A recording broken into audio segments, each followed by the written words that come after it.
नवाबों के शहर को एक और खूबसूरत पर्यटन स्थल मिलने जा रहा है। यह पर्यटन स्थल इकोना अंतर्राष्ट्रीय क्रिकेट स्टेडियम के पीछे बने हुए वेटलैंड के रूप में बन रहा है। यहाँ पर इसे विकसित करने का काम तेजी से चल रहा है।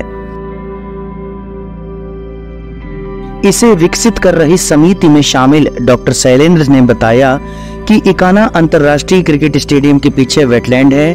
यह वेटलैंड बेहद महत्वपूर्ण है क्योंकि यहाँ पर 40 प्रजातियों के पक्षी विदेश से आते हैं।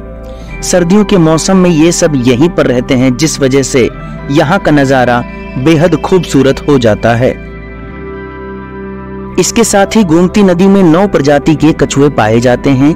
उनके छोटे बच्चे इस वेटलैंड में रहते हैं। कछुए की कुछ ऐसी प्रजातियां भी हैं जो सिर्फ वेटलैंड में ही रहना पसंद करती हैं। इसके अलावा मछलियों की भी 40 प्रजातियां इस वेटलैंड में पाई जाती हैं। उन्होंने बताया कि यह जगह पर्यटन दृष्टि से बेहद खूबसूरत है, लेकिन एक सबसे महत्वपूर्ण सवाल उठता है कि इसे विकसित करने से जीव जंतुओं के जीवन चक्र पर कोई प्रभाव ना पड़े। उन्होंने बताया कि इसलिए लखनऊ विकास प्राधिकरण के साथ बैठक की गई थी और एक समिति बनी थी जिसमें वह भी शामिल हैं। लखनऊ विकास प्राधिकरण के अधिकारियों की ओर से कहा गया था कि एक रिपोर्ट बनाकर दी जाए जिससे वेटलैंड के पास विकास किया जा सके, इसे पर्यटन स्थल बनाए जा सके और यह देखा जा सके कि यहाँ पर रह रहे जीव जंतुओं के जीवन चक्र पर यहाँ के विकास से कोई प्रभाव ना पड़े।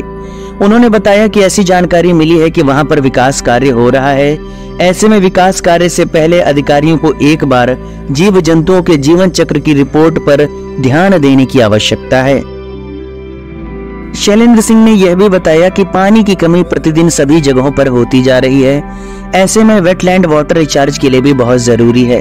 अगर यह खत्म हो जाएंगे तो लोगों को पानी की दिक्कत तो होगी, साथ में जीव जंतुओं का प्रवास भी खत्म हो जाएगा। इस वेटलैंड या यूं कहें कि बड़ी सी झील में पानी बहुत है, आसपास हरियाली है और यहाँ पर आने वाले साइबेरियन पक्षी यहाँ की खूबसूरती को और भी कई गुना बढ़ा देते हैं। ऐसे में अगर यह पर्यटन स्थल बनेगा तो इससे बड़ी संख्या में पर्यटकों के पहुंचने की संभावना है। ये खबर हमने आपको hindi.news18.com से उठाकर सुनाई है।